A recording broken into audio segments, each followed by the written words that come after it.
नई हल्काबंदियां एमक्यूएम की red line है। पीपल्स पार्टी को फैसला करना होगा। इस बार ये लोग हमें नाउमीद नहीं कर सकेंगे। एमक्यूएम तहरीरी मुआहिदे के साथ हुकूमत में शामिल है। गवर्नर सिंध कामरान टिसोरी की लाहौर में मीडिया से गुफ्तगू। कहा, अफवाहों तफहीम से मामलात हल करने का हामी हूँ।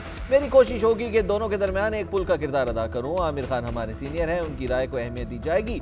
आखिरी फैसला खालिद मकबूल सदीकी करेंगे। कराची जाऊंगा तो आफाक अहमद से भी बात करूंगा। अहम फैसले ना किए तो जिम्मेदारी उनकी होगी जो साहिब इख्तिदार लोग हैं। गवर्नर सिंध ने वजंग में नाश्ता किया, गर्मा गर्म पाए खाए।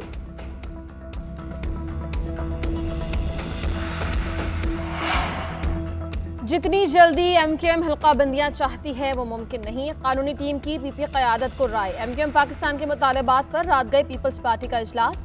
कानूनी टीम ने नई हल्काबंदियों की जल्द तकमील के मुमकिनात पर राय दी। बताया, 3 मरतबा मुख्तलिफ वजूहात की बिना पर बल्दियाती इंतखाबात मुलतवी हुए, अब नहीं हो सकते। इलेक्शन कमीशन और अदालत का भी बल्दियाती इंतखाबात के लिए दबाव बरकरार। सूबाई वज़रा ने क़यादत को बताया कि बल्दियाती इलेक्शन मुलतवी हो जाएं तो एमक्यूएम राजी हो सकती है। पीपल्स पार्टी की मकामी क़यादत ने राय दी कि अपना मेयर मुंतखब करवाने का ये बेहतरीन वक्त है।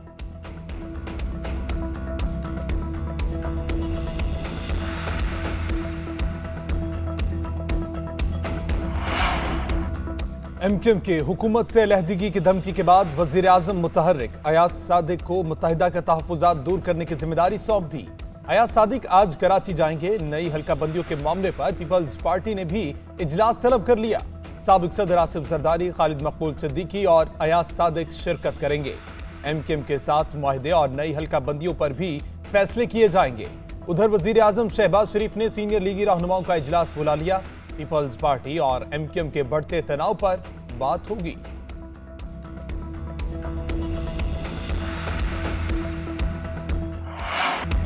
दहशतगर्दी कैसे कंट्रोल की जाए, मईशत कैसे संभाली जाए। वजीर आजम की ज़ेर सदारत कौमी सलामती कमेटी का इजलास आज फिर होगा।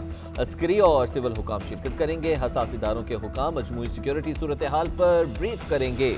कौमी सलामती कमेटी मुल्की मईशत और सलामती पर वाज़ेह गाइडलाइन की मंजूरी देगी। इजलास में दहशतगर्दों के खिलाफ फैसला कुन कार्रवाइयों की मंजूरी भी ली जाएगी। जुम्मे को हुए इजलास में ज़ेरे गौर आने वाली तजावीज़ पर अहम फैसले मुतवक्के हैं। 30 दिसंबर को होने वाले कौमी सलामती कमेटी के इजलास में दहशतगर्दों के खिलाफ कार्रवाइयां तेज करने पर इत्तेफाक हुआ था। आजम सवाती की जमानत बाद गिरफ्तारी की दरख्वास्त पर फैसला महफूज। दौरान समाअत आजम सवाती के बेटे ने अदालत पर अदम एतमाद का खत पढ़ने की इजाजत मांगी। चीफ जस्टिस आमिर फारूक ने रिमार्क्स दिए, खत आ जाता है कि जज जानिबदार रहे। ऐसे खतूत उमूमी तौर पर अदालत नहीं देखती। वक्त आ गया कि पॉलिसी तय कर ली जाए। हमेशा के लिए इस मामले को तय करना चाहते हैं। इस पर लार्जर बेंच तश्कील देंगे। बाबर रवान ने अदालत में मौक़िफ़ इख्तियार किया कि FIR के लिए दरखास्त गुजार जेब से निकाला गया। नाम नहीं लेना चाहता, मगर एक सियासी शख्सियत को बीमारी पर जमानत दी गई। एक और शख्सियत को उसकी तीमारदारी के लिए जमानत दी गई। FIA के वकील ने समाअत मुलतवी करने की इस्तदा की, जो अदालत ने मुस्तरद कर दी।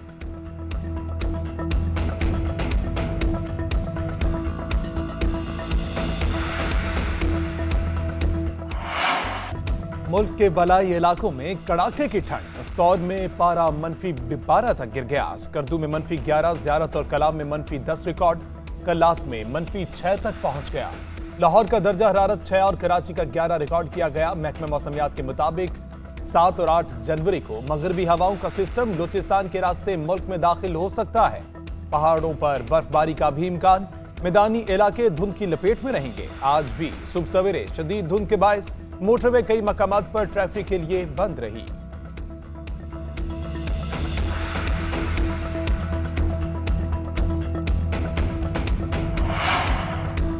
कराची समेत सिंध भर में मौसम सरमा की तातीलात खत्म। सूबे भर में तालीमी इदारे खुल गए। पहले दिन तुलबा की हाजिरी कम रही। बाज निजी स्कूल्स ने इदारे मजीद 4 रोज बंद करने का ऐलान कर दिया।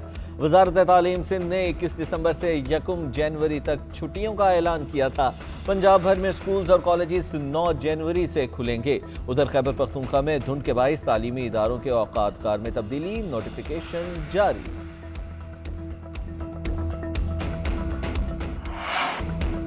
जनरल बाजवा ने आखिरी मुलाकात में कहा कि आप प्ले बॉय हैं। मैंने जवाब दिया, हाँ मैं प्ले बॉय रह चुका हूँ। कप्तान की सहाफियों से बातें, कहा एस्टैब्लिशमेंट ने जनरल रिटायर्ड बाजवा का सेटअप ताहाल काम कर रहा है। 3 अरकान पंजाब असेंबली को न्यूट्रल रहने का कह दिया है। कमर जावेद बाजवा पीठ में छुरा घोंप रहे थे और हमदर्दी का इजहार भी कर रहे थे। डोनाल्ड लू को पाकिस्तान से सबक पढ़ाया गया। इमरान खान ने जान को खतरे का खदशा जाहिर कर दिया, कहा मुकाबला करूंगा, बाहर नहीं जाऊंगा। मुल्क में महंगाई की नई लहर आने वाली है, फैक्ट्रीज बंद, सरमायाकार बाहर जा रहे हैं। IMF के पास ना गए तो मुल्क डिफॉल्ट कर जाएगा।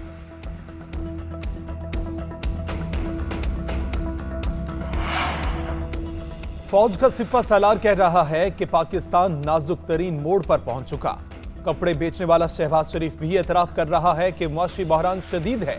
इसहाक डार को यह बात समझ नहीं आ रही। सियासी, मुआशी और समाजी इस्तेहकाम ही कौमी सलामती है। उम्मीद है आज इस पर कुछ फैसला होगा। साबिक वज़ीर दाखिला शेख रशीद का ट्वीट, लिखा PDM का इमरान खान पर हर नाकाम हमला उनके अपने ही गले पड़ रहा है। 15 जनवरी को MKM का भी पता चल जाएगा। 77 वुज़रा के बहरी बेड़े और IMF शराइत गरीब के लिए है। हल सिर्फ इलेक्शन है, वरना डिफॉल्ट दरवाजे पर है। फजलुर रहमान की JUI का खैबर पख्तूनख्वा से जनाजा निकल गया। APC के जरिए सियासी रूह फूंकने की कोशिश भी नाकाम हुई। सूबा दिवालिया नहीं बल्कि KP में मौलाना का सियासी दुकान दिवालिया हो चुकी है। बैरिस्टर सैफ का मौलाना फजलुर रहमान की ऑल पार्टीज कॉन्फ्रेंस पर रद्द-ए-अमल, कहते हैं अच्छा होता मौलाना महंगाई पर ऑल पार्टीज कॉन्फ्रेंस बुलाते। इख्तिदार की खातिर ये अब महंगाई मार्च भी भूल गए हैं। सूबे और कबायली इजला के अवाम मौलाना के बयान का भरपूर जवाब आने वाले इलेक्शंस में देंगे।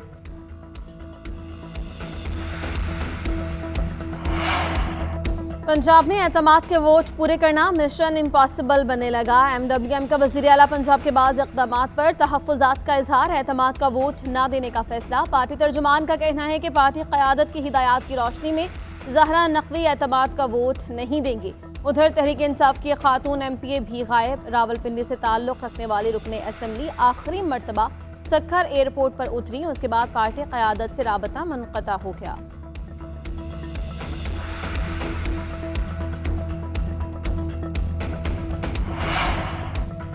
सिंध के अहम सियासी खानदान एक हो गए। GM सैयद और पीर पगाड़ा पहली बार एक सियासी इत्तेहाद तले इंतखाब लड़ेंगे। सिंध यूनाइटेड पार्टी और GDA में मामला तय। SUP जल्द GDA में शमूलियत का ऐलान करेगी। पीपल्स पार्टी के खिलाफ मुख्तलिफ अजला में मुश्तरका उम्मीदवार खड़े किए जाएंगे।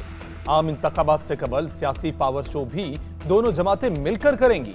पीपल्स पार्टी मुखालिफ जमातों को भी GDA में शमूलियत की दावत दी जाएगी।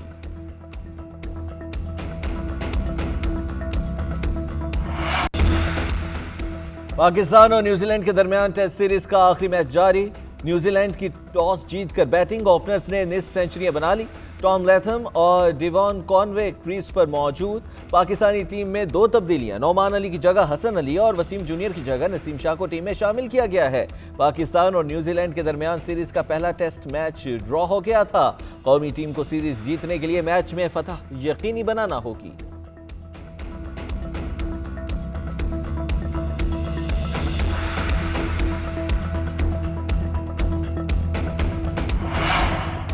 पाकिस्तानी क्यूरेटर पिच बनाना भूल गए। कीवीज के खिलाफ दूसरे टेस्ट में बाउंसी और तेज विकेट की डिमांड पूरी ना हो सकी। पिच पर घास भी नहीं छोड़े गए। न्यूजीलैंड के कप्तान टिम साउथी के मुताबिक पिच पहले मैच जैसी है।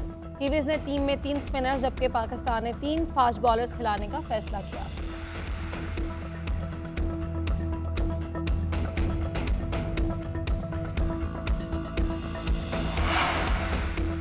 बलूचिस्तान के इलाके दुकी में खसरे की वबा फूट पड़ी। 4 बच्चे जाँ बहक, दर्जनों मुतासिर हो गए।